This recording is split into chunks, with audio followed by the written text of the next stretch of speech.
Nananatiling buhay ang playoff hopes ng Goyang Sono Sky Gunners at ni Kevin Kiambao matapos silang talunin ng Daegu Korea Gas Pegasus na kinabibilangan nina Benny Boatwright at SJ Bilangel sa isang balancing laro na nagpanatili sa kanila para sa uling playoff spot. Ang ibang detalye alamin sa pag-abante ni Jake Miculob.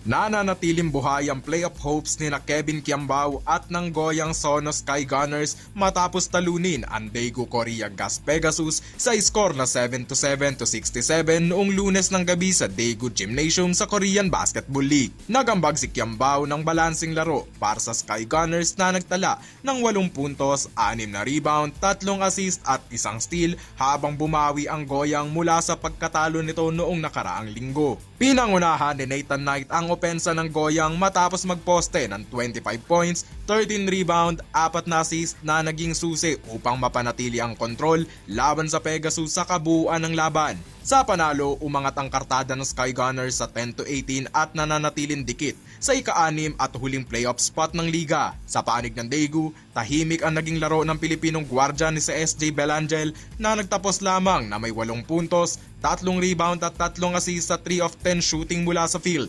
Nanguna para sa Pegasus si Ricardo Ratliff, kilala rin bilang Dragon A, matapos mag-ambag ng 15 points, 9 na rebounds, 4 na assist at 1 block. Subalit hindi ito sapat upang pigilan ang pagbagsak ng Daegu sa 9-20 na kartada. Ako si Jake Miculob, Abante Sports, now na.